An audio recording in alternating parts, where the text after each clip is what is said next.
This program is designed to provide general information with regards to the subject matters covered. This information is given with the understanding that neither the hosts, guests, sponsors, or station are engaged in rendering any specific and personal, medical, financial, legal, counseling, professional service, or any advice. You should seek the services of competent professionals before applying or trying any suggested ideas.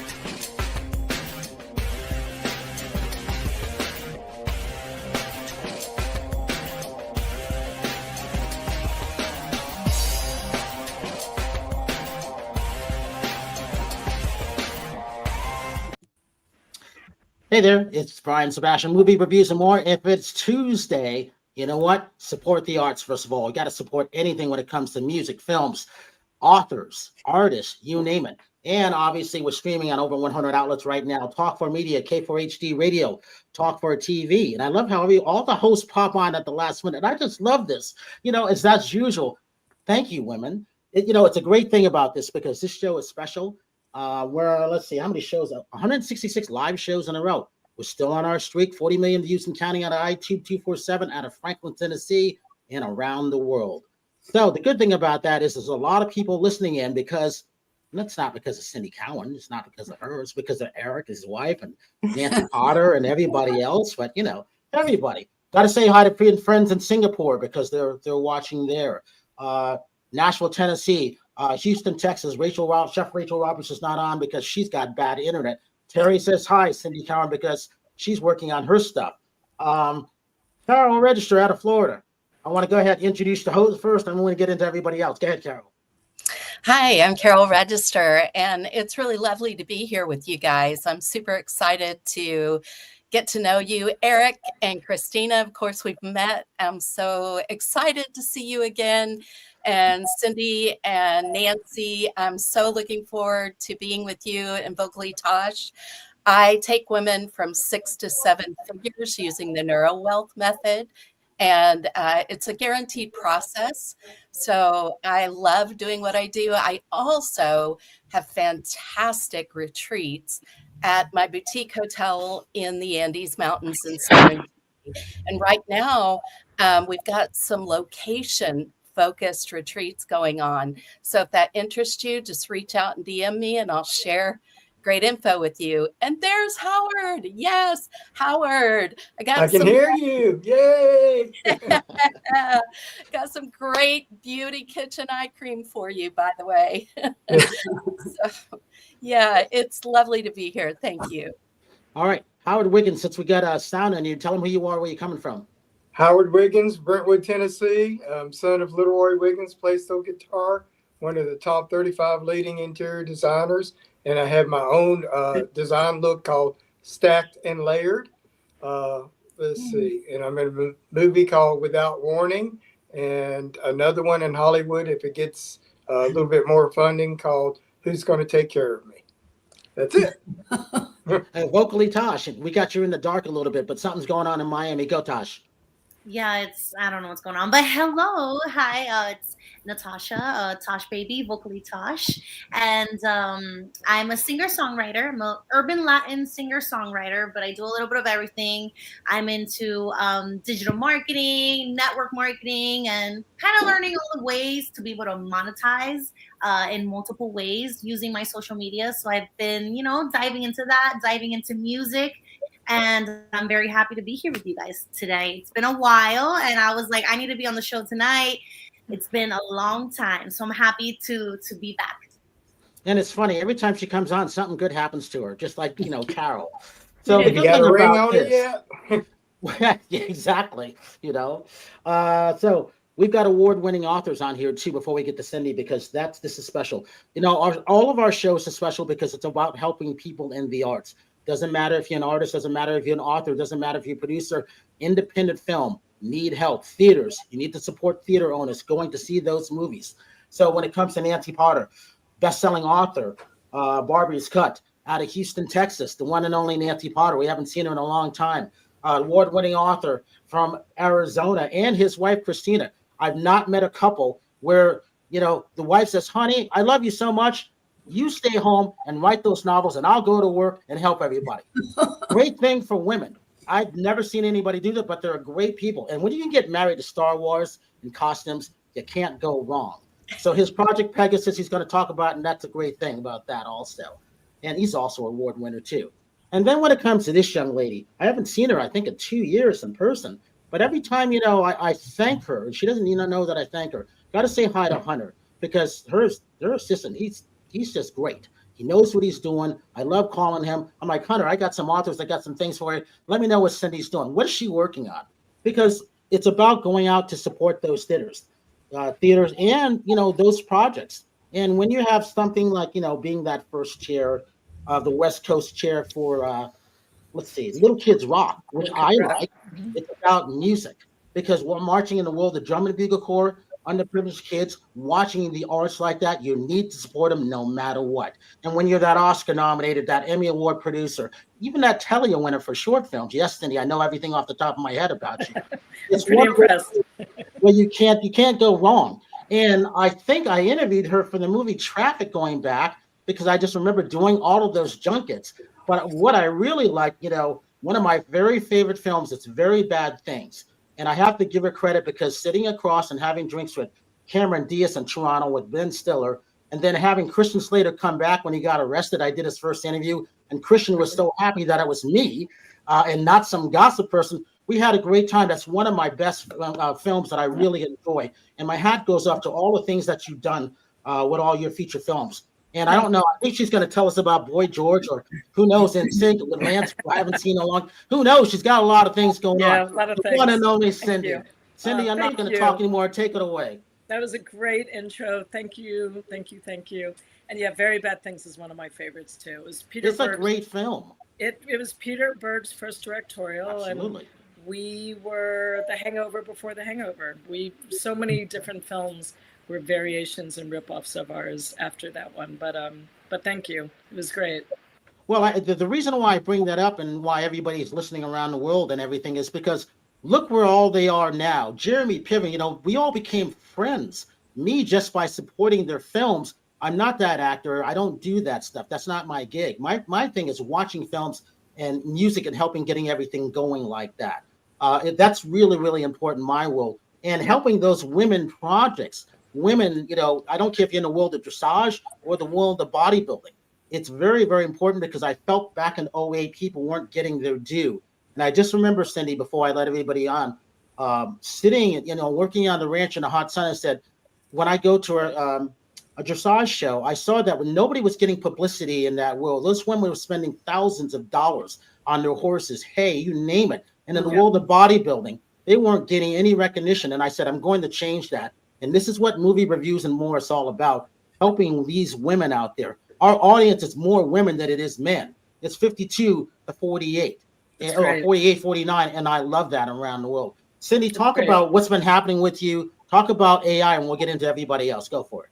Yeah, I mean, I just had a movie that came out theatrically and then went #1 on Hulu and Amazon, which I didn't know you could do both. It was called Cleaner. Martin Campbell directed it, who did my 2 favorite James Bond movies, both GoldenEye and, oh my God, I just blinked on the other one.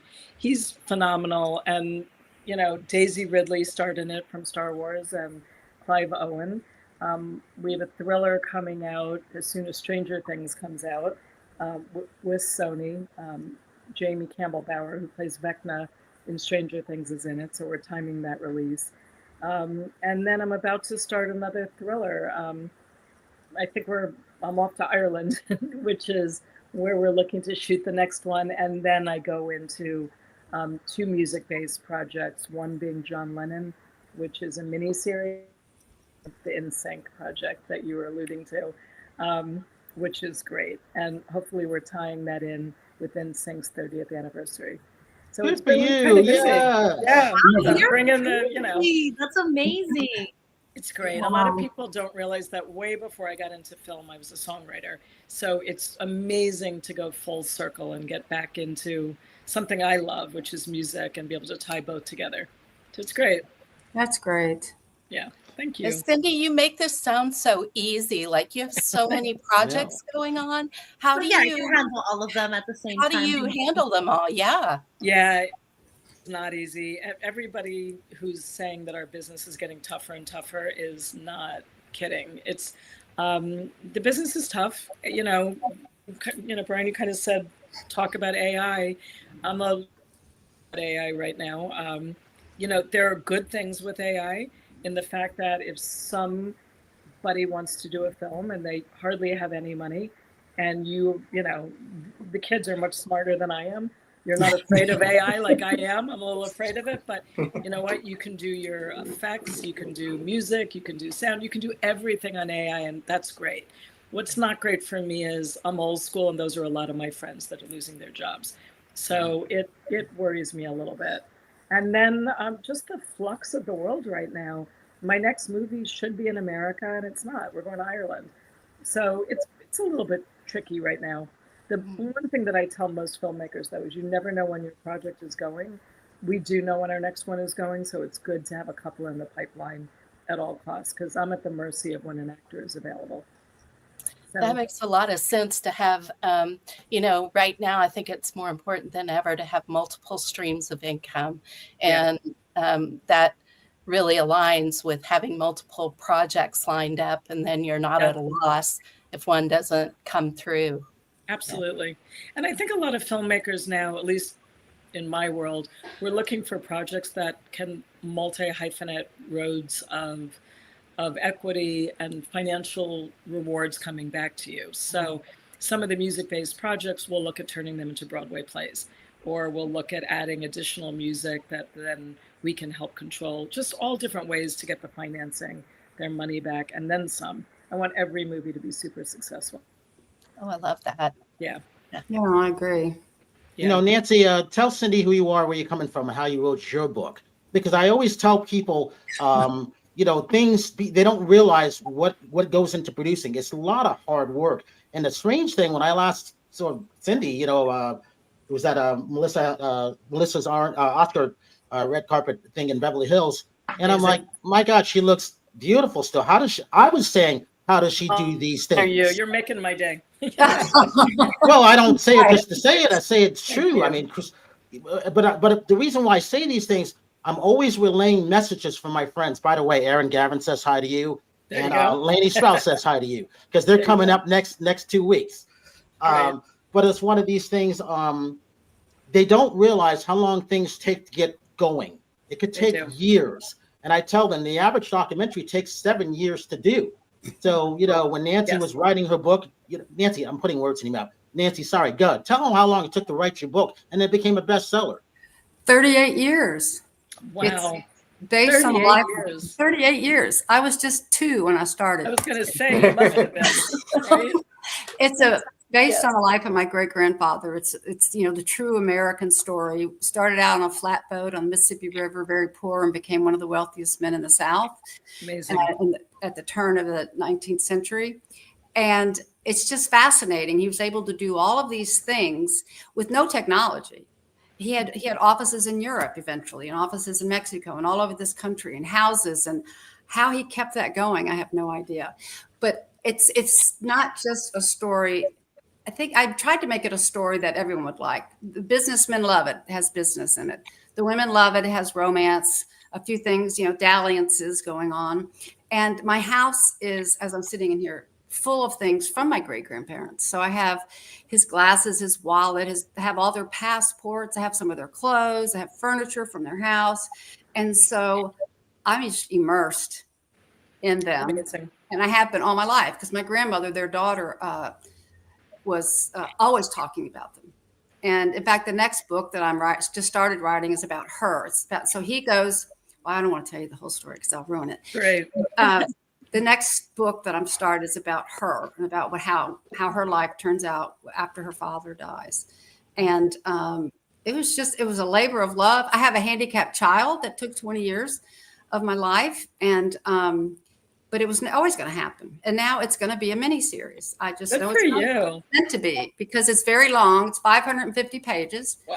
And it has really interesting characters and, different parts of the world right after World War I. And just, it's full of history.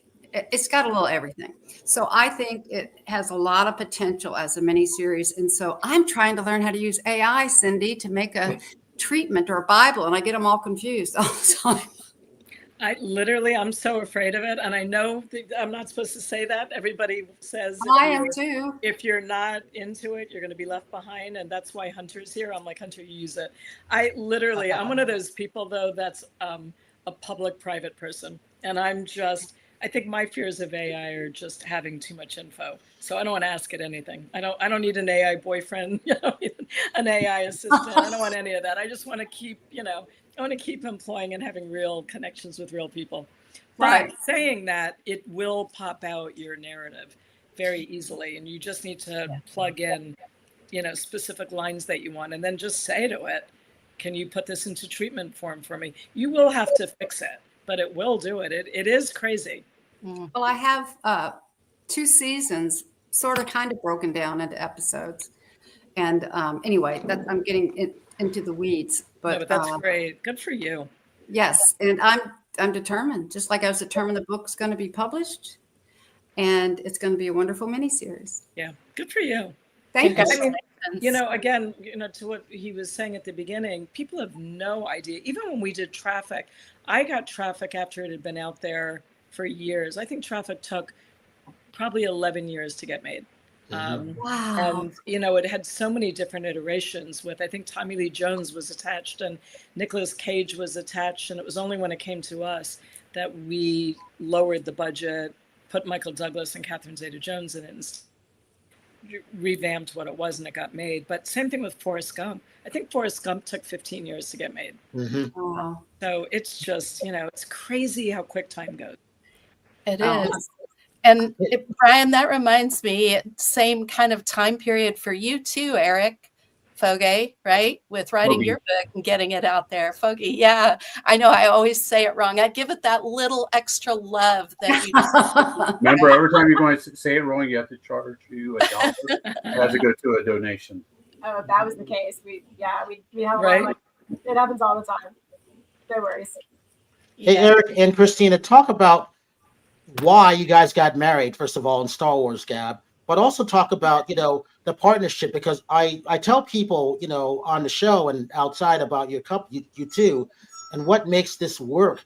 Erik always writing, he'll text me and I'll call him, and that's that photo right there of that, of what you're doing.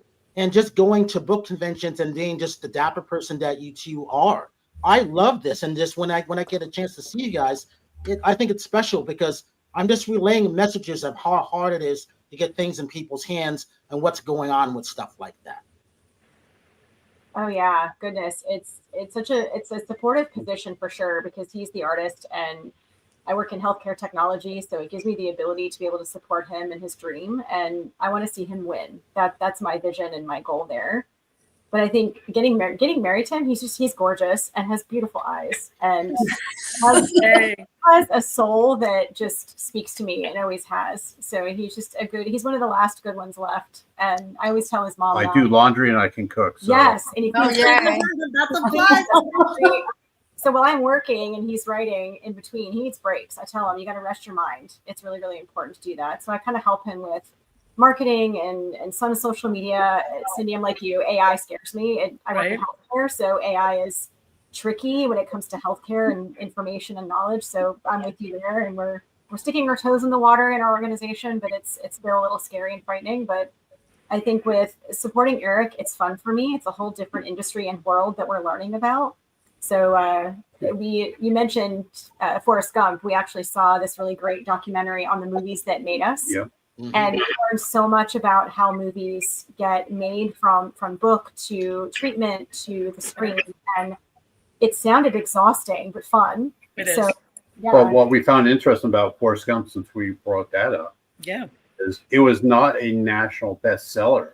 It flopped. Yeah. And when they wrote the script, they put it in some archive or vault, they said in Hollywood, And one producer says, "Hey, this has potential," and she went with it. And guess what? Now we see the, 8 or where Academy Awards only one later. So it was incredible. All the time. We quote movies all the time. So we have T-shirts that say we speak in movie quotes. Right, that's great.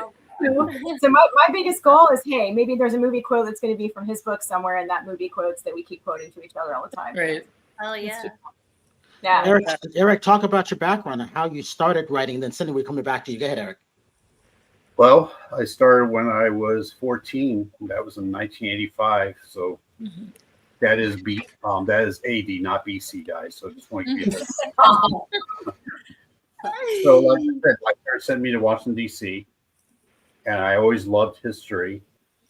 And I got lost in the Capitol building. This little 4-foot kid walking back and forth in the Capitol building.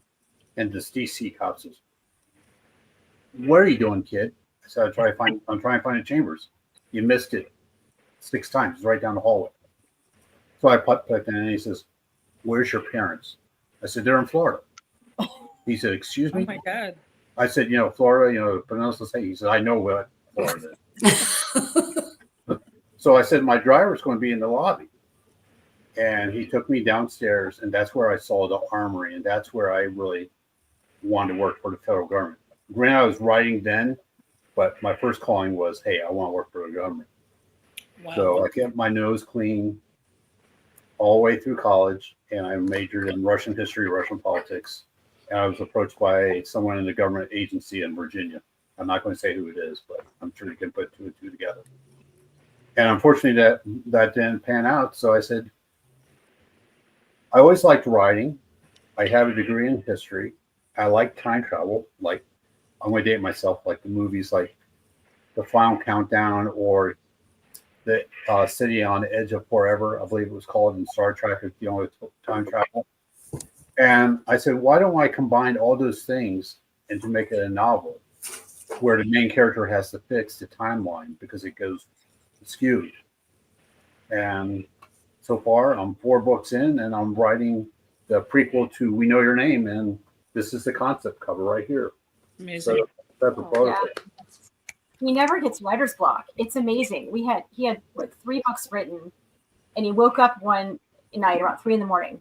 and I said, "Are you all right?" He goes, "No, I had a great dream. I've got an idea for book 4." Right and there. that's the written cover. Wow. The book, there is no book 4. He goes, "There is now." So he put down book 3, picked up and wrote book 4, first draft in 12 months, and then picked up and wrote book 3, and we published book 3 and book 4 together. And now he's got a 5th book as a prequel that he's putting out. So it's been an amazing journey. It's been loads of fun. Are all the books like related to each other? Yeah. Like It's a series. Yeah. As I said before, the one that I have right here is the prequel to We Know Your Name. Then it goes to One Way Roads, Horizons Without Boundaries, then Between Methods and Madness. And he's a World War II buff. So World War II is kind of the setting, which has always been super popular. And yeah, when Oppenheimer came out, we got tickets the first day and went and had to go see it. So we're super history buffs in that way. I love the time travel in it. yes, I've always wanted to time travel. So I'm like, I want to read your book. Where can I find this? Amazon. Amazon. Okay. Yeah. Brian started reading We Know Your Name. I know he started enjoying it very much. Yeah, I got up to 68, and I haven't had a chance to go back to it because here's what's happening. And I tell people all the time when I'm traveling, and I travel a lot. Like right now, I'm in Charlotte, North Carolina, and next week I'll be in Little Rock, Arkansas for 48 hours, and then I'll be back in Los Angeles for Emmy week, and then I got to go back and see Howard Nashville Film Festival. September 17th to the 24th, go back to Los Angeles. And then I have the Mr. Olympia coming up. I think it's October 6th or something. And then there's fill in the blanks. And Cindy knows what this like. I don't know how she goes overseas and does stuff and comes back and looks the way she looks. I can't figure that one out. I agree. Thank you. I mean, that was a busy day. And I had to take that photo. I'm like, my God, I don't know how she does this. And Terry says hi because she couldn't be here tonight. But I don't know of a lot of producers that'll be out there marketing the way that she does. And that's why I like her films, not because she's here, but their films, again, award winners, A talent. But it takes a long time to get these things done. And I'm always reminding these people who are reaching out to me, you have no idea. It's a patient game, just patience, patience, patience, but do not give up because you just never know what's going to be opted. Right, Cindy? 100%. And what I've been telling a lot of people who are getting into the business lately is there are things that are our friend right now, YouTube being one of them. It used to be, when I started in the business, if you didn't come out theatrically, your film wasn't any good.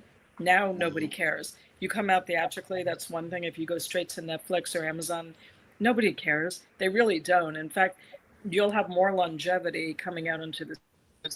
But it used to be that Netflix ruled the game. YouTube rules the game right now. Mm-hmm. So if anybody wants to make a movie, I don't care how much money you've got, you can hit up all your friends and family and can scrape together $10,000. You can go make a movie. You really can. And YouTube can launch your entire career. So there's no reason for people anymore. Because again, you can also do a short. People don't realize that the power of shorts. If there's a really good short that's been made, I mean, Ari Aster is one of my favorite horror directors.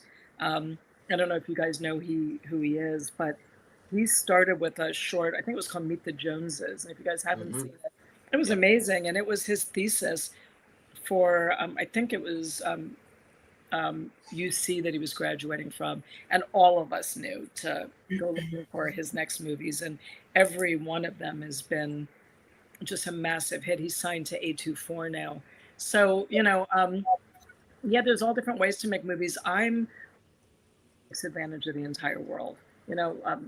I was shooting, I think my movie 2 movies ago was Serbia. My last movie was London. My next movie is Ireland. So I just take advantage of wherever I can. And, I'm lucky enough to be able to read a script and be able to say, can I turn Ireland into Chicago if I have to?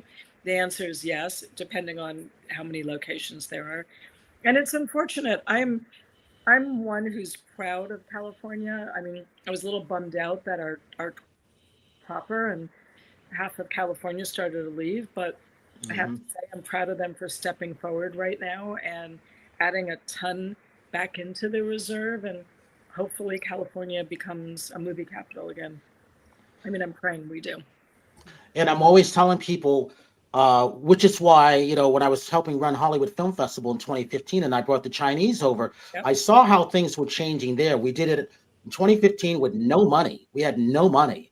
We almost had MasterCard, and it was between us and a soccer team. They went with the soccer team. I said, wrong move. We've got to do this. And then we couldn't even get Getty there, but we pulled it off.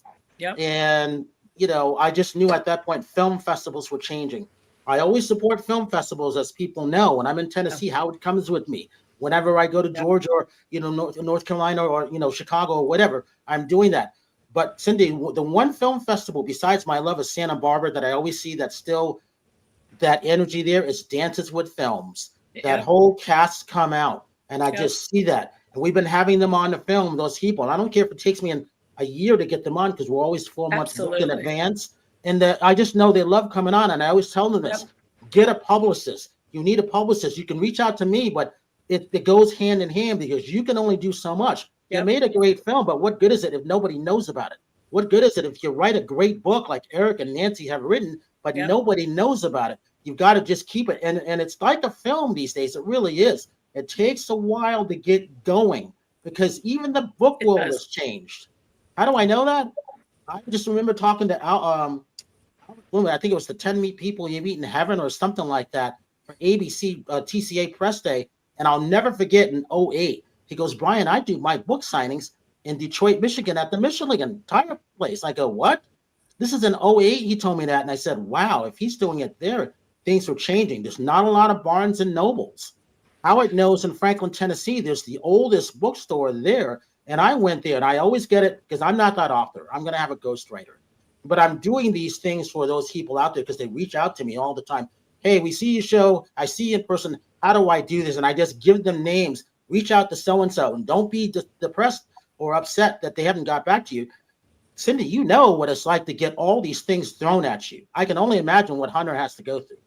I mean, I do. And thanks for recognizing Dances with Films. I was on the board of them when they first started. Love that film festival. They really are a really good film festival. I mean, going back to the films that I choose movies that I know I can market and that I can help market. So when you look at my next film, 3 of my friends had squatters. And so I was listening to how the story of squatters are, and I personally didn't know the laws that anybody can come into your house. Most people don't realize this. If you're out of town for months at a time and someone gets into your house, they've got as much rights as you do, even though it's your property. Same thing if you let a boyfriend, a girlfriend, a husband, a wife move into your place and they're getting mail at your house. Try to get them out. So I was horrified learning the rules of squatters, and decided to make a movie about it, because all of a sudden I said, well, wait a minute, this is Pacific Heights meets Cape Fear. This is terrifying. Right? And because I wanted people to know that that exists out there, I thought, ooh, we can market this movie in a great way. I actually want to get in front of Congress and the Senate to try to change the laws of squatting. And so it becomes a movie that can take on a life of its own because of the topic that it is. Same thing, like I said, NSYNC is about to have a 30th anniversary. So I'm jumping on now. So by the time their 30th anniversary comes out, we're in it together. And even John Lennon, people said, am I worried about the John Lennon or the Beatles movie that's getting made right now? But that's about the Beatles at a younger age. Mine deals with something that a lot of people don't realize, which is John Lennon sued Richard Nixon. So this whole discussion of this administration was the first administration to get sued, that's not true. John Lennon did it, and my John Lennon project deals with immigration and politics. So I couldn't have a more timely topic right now with, to me, one of the greatest songwriters ever. So now when you hear the song Imagine and listen to those words, and you see what John Lennon was going through when him and Yoko first came to America, I have a whole nother way to market this movie. And it's so timely. I mean, it's everything that is now, but told through the eyes of John Lennon 30 years ago. You know, the interesting thing about that, and Tosh, I'm coming to you next, is that we had Brian Rothschild with the Lennon's Bus. We helped support that. And then Ivar Davis, who's one of our good friends, he went on the first tour with the Beatles. So it's always good to have him on once a year to talking about all those things and keep that out there, because everybody's older. And I've always said, you've got to talk to those icons why they're there. The last 6 years, we've lost too many people. Too many, the best. Too many. And Tasha, I'm gonna go to you quick, and then Christina and Eric, whatever question you have to ask Cindy. Before I say that, Tosh, so we gotta give thanks to Jon Favreau, and the reason for that is I was there when he very bad things. Let's go to very bad things. Exactly. Jon Favreau, before anybody knew really who he was, he had one movie called Swingers, and then us. And figure that he would be one of the best directors that we've got now. And brings in the Marvel world of everything. It's amazing. And that's what I miss about doing in-person junkets, because I remember doing Swingers. Vince Vaughn's mom, Shays, is one of my very close friends. Amazing. Who would have known? You can't make these things up. And, because of Shay, and I turned her down 3 times. Vince said, "You're crazy, Brian." I said, "Yeah, but I wasn't ready for your mom." That's why WWTV and Worldwide TV Network, which was formerly the Women's Broadcast TV Network, where we have over 3 million views on it, it's because of Shay. She took a chance on us, and that's what started kicking us off in 2017. Tosh, go ahead. I know you got things coming up.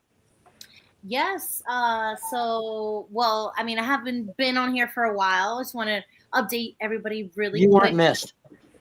I'm only kidding. We always a lot of monumental things have been happening. I moved in with my boyfriend of 8 years for the first time, so it's been a very nice coexisting with each other and learning things we didn't even know about each other. So it's been it's been super fun. I've been feeling super inspired when it comes musically, which has been really nice. I felt like before I moved out, I kind of wasn't in the right mindset, and now I feel like I'm more clear, and I'm like, radiating all this energy, and really beautiful about it. I've been like really on my social media, on my brand, building my brand with music, with my skincare and beauty business, and crazy enough how it's important to be super consistent on social media, especially if you're building your brand.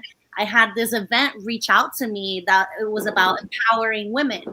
And they're like, we've been watching you on social media and we really want you to come into our event and host a section where you're talking about, you know, what you do and how you help empower women that feel that they're like in a monotone place in their life and want something exciting and something that makes them feel like, you know, they're number one and is equally as important as everybody.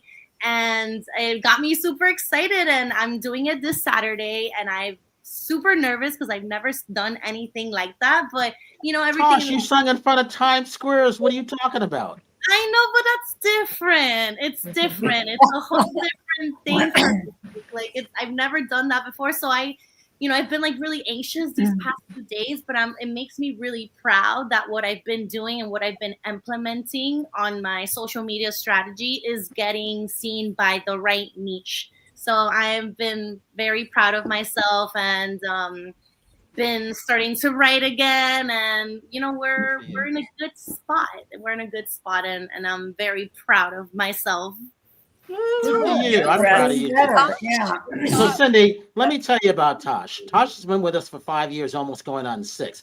Every time she comes on a show, she gets something, a job or something happens, some that. But when she's not on, she's busy doing things, but we're still talking about her, which is the way you're supposed to do. Erik and Christina, what the question do you have for Cindy? Oh, he's looking at See? me. So You're thinking about it as a couple, see? Oh, hilarious. We share a brain. It's really scary. Yeah, I guess one of the questions that I would have is I've read so much about how books get optioned and kind of learning all about the industry. Would love to know more about how that works and how would we go about getting something like that going. I presume you guys have a book agent. So a lot of times the book agents are familiarizing Hollywood with different books that are out on the market. We also all look for all different books at all times. You know, from the TV side to the film side, you know, there are people that are doing World War, you know, 1 and 2 movies. And so they will specifically go down a line to see what's available. The option cost depends on, is it a New York Times bestseller? Is it not? Has the book been out there forever? Is it not? Is this something that, you know, somebody doesn't want to option for a lot of money, but they're willing to put a lot of money into getting a writer to write it. So it just really depends on what people are looking for at the time and how important and how many books, more importantly, have been sold. Like what the eyeballs of it are. If it's a well-known IP, it's pretty easy. Nancy Potter, you got a question? Oh, I wanted to show you my book. I love that. And that's the flatboat that he grew up on. That's a flatboat, and that's he and his wife after they were wealthy. So I think it's so pretty. I had a guy from Turkey who just became an American citizen, did that for me. So anyway, I had to show that off. God bless, and bless him. Well, thank God he got in before they're making it more difficult. So what? I'm sorry. I said congrats for him for becoming an American. I know, wasn't that cool? I thought that was so wonderful. I know, me too. Well, I think she kind of answered my question, which is I'm trying to start the process, and part of it just seems so specific. I mean, what I would tell both of you guys are, because your books are very niche and different things, is research producers that make movies that are similar to what your book is. You know, for you guys, you know, who's made movies that are about war? Because a lot of times people stick to a niche and then literally cold call them and say, we've got a book that's, you know, that is in this kind of specific field. Same thing for you. Is your book Lifetime? Is it Hallmark? Are you trying to do a mini series? Does it fit into that category? Or is this, you know, more current, more sexual, in which case it might be Netflix, it might be Amazon. Again, they're probably going to want to know how many eyeballs have seen the book. That really is dependent on how much people option the books for. But you can always start reaching out to different places depending on the niche of what your book is. Okay. Howard Wiggins, tell her who your dad is, because I have not seen a documentary or anything yet on the Grand Ole Opry. tell her how your dad started and where you come from. My dad started when he was 13 years old, and he started playing steel guitar with Eddie Arnold. And we actually moved right next to him. And where I live in, all my Christmas dinners were with Eddie Arnold and Minnie Pearl. And Brentwood started because of my father, because when he hired my father at 13, he said, I'll use you my whole entire life. But Eddie's music went from country to more popular music. So he started the Arnold Company here in Brentwood, and he started Brentwood. And since my dad was on the Opry, all the Opry stars started coming to live in Brentwood. That's amazing. And on the street where I lived, it was Jim Ed Brown, Bobby Lloyd, Skeeter Davis, Ralph Emery, Jim Ed Brown, all on the street. And then Brenda Lee's stepdad was across the street. So the whole neighborhood was just like a party all the time on Saturday. Wow. Of course, when I was young, country wasn't cool. So I didn't tell anybody until I got older. And then when I got older, I told everybody because my son likes country and I liked rock. So anyway, that's the story on that. And Lori Morgan, too. He played with Lori Morgan and Patsy Cline a little bit. And it's just an interesting life. And of course, I know Dolly. That's my big thing. Great. Dolly's lost her husband now, and she told me I would be next. That's right. So I'm waiting for that phone call. You never know. See. You never know. I loved your photo shoot you put out this week, Howard. That was just awesome. It was really cool. Paul Smith is his name, and he did an awesome job. He's still working on it. I think we've got something like 300 pictures, and he's going to slowly release them. And then we got another shoot that we're probably doing in the fall. So I'm kind of working on that too. And it was just him and his wife and me, and that was it. No makeup artist, no wardrobe person, no anything. I hope the next one gets a little bit more involved. And it was hot. Oh my God, it was hot. But I love them. But what I did enjoy, there was this one part where these high school people were going down the town, and Paul was taking a picture of me, and some of the high school kids said, "Are you a star?" And I said, "Well, I am today." That's great. That's awesome. You're a star every day, Howard. Every day. Right. Well, it's in my head. It's not in everybody else's. Well, Cindy, he has the dancing video, and we talk about it every couple of shows because it continues to go up. On our shorts, the last count was 207,000 at a 9-second clip. That's just one. He's got I think 6 that I put up, the different songs, and the audience likes them. And I'll tell them I don't understand how or why. I'm glad that they do. So I'm happy for that. Hey, we got a couple minutes left. You were asking about recent things coming up. What is that? Chef of War on Apple TV, which is actually a good series. Jason Momoa, if people haven't seen it. How Walt Disney Built America on Hulu. It's a 7 episodes. It's really good because it talks about everybody goes through those struggles and everything, but you never know what they really go through, right, Cindy? And all you see is you see the buildings, you see the film coming out, but it's about the process of everything that they went through.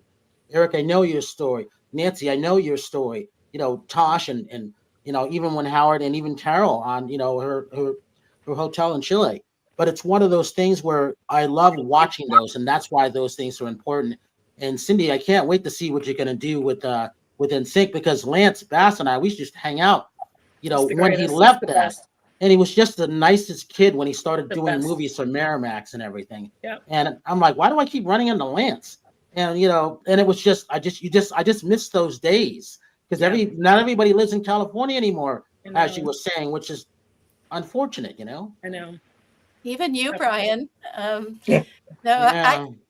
Speaking of dancing with films, I want to shout out one of my clients, Tiffany Vaughn Cox. She is in the series Reasonable Doubt on Disney Plus and Hulu. And she had one of her films selected, their short selected. Right. And she's doing an investor reading at Soho House this coming week on that project. So I'm pretty excited for her. It's great. Oh, and I forgot. I better mention this. American Warrior with Danny Trejo comes out on demand and in theaters August 29th. That's important because, again, a lot of these independent films that are out there, and Danny Trejo has a fascinating story. I remember interviewing him at NPR's offices when he first started. And again, it's great to see where everybody's gone, Cindy. Again, going back to Very Bad Things, look at that cast where everybody is now. It's just unbelievable, Peter Berg, he's one of my favorite directors. Who would have known, he would have gone on. So thank you, Cindy, for bringing Peter and hiring him. Real quick, we got about 4 or 5 minutes left. How do people reach out to you for things in general? How do they follow you? Which one of us are we speaking Cindy. to? Okay. You can follow me on Instagram. It's Cindy, CINDY, COWAN, the number 1000.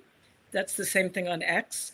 On Facebook, it's just my name, Cindy Cowan. And on LinkedIn, I think it's just my name. And if anybody wants to reach out to me, Hunter is my gatekeeper. It's executive@Cowan, COWANENT.com. Christina, social media links, you and Eric. So he's got them. I think we put him in the chat, but you can follow him on Instagram.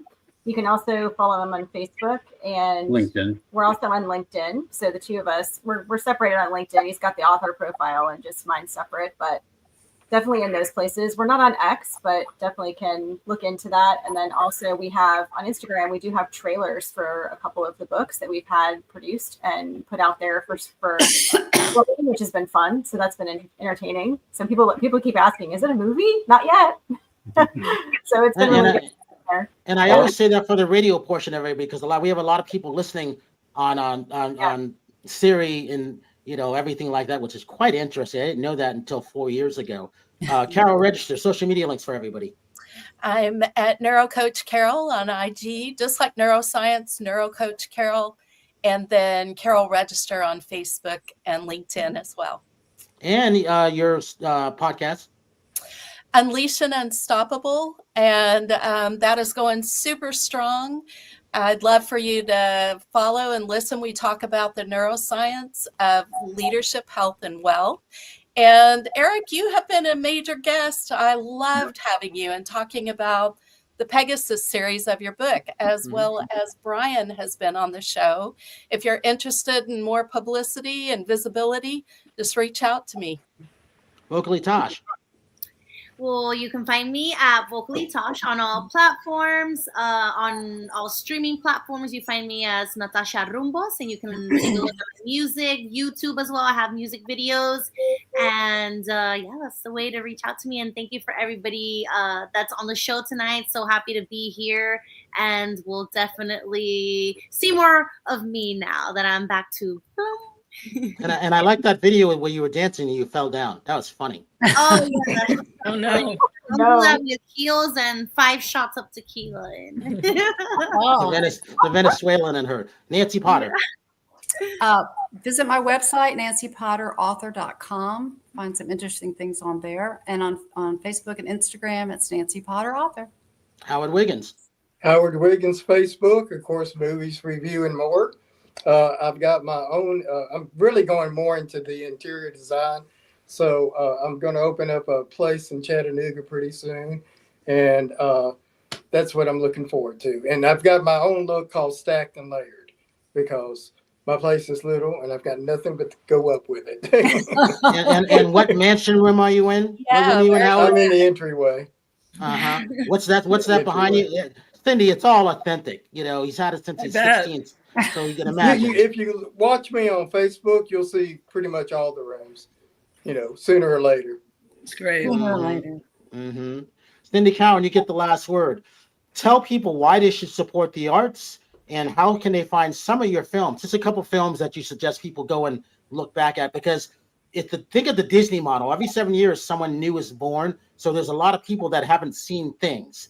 For me, Traffic, it was an honor to interview everybody in that film because you never know what's going to happen. You get these inclinations. And when it wins, you're like, thank God, and I did that interview. And they're classic because look where Don Cheetah and everybody is in that film. very bad things. Again, Pete Berg. Look what John Favreau is. You gotta, Cindy and Christina and Eric, you gotta thank John Favreau for what you're doing, because if it weren't for John bringing back the Marvel world and everything, like that, we gotta thank Cindy Cowan for that. Cindy, last word. Couple favorite movies, real quick. Go ahead. Favorite movies ever or now? In general. Because if we're I'll give you present. I was blown away with F1, and I was blown away with Sinners. Those are the two that really stuck in my mind for recent. Favorite movies ever. I don't think we'll ever find a movie as perfect as Schindler's List. Yes. I love Silence of the Lambs. And by the way, I loved Wizard of Oz. And I love Wicked, taking it all the way to all the incarnations of it. So I'm all over the board with what I like. All right. And the reason I really wanted to do this show, because the last bad show I had, Cindy Cowan was on it. It wasn't her, it was me. I had a bad computer, and I called her office the next day. She goes, Brian, I feel bad for you. I kept going in and out like Howard was doing. Cindy, we haven't had a bad show since then. So this is my makeup show to you. Thank God it's not me. No, it wasn't. So as I say to everybody, thank you for coming on. It's never easy to put all of these things together. We had like 3 more people. Exactly. I say this, have a good night tonight, a better day tomorrow. You see someone without a smile, please give them one of yours, because the world needs it, really needs it. I am Brian Sebastian. This is Movie Reviews and More, and we'll see you next week. Bye.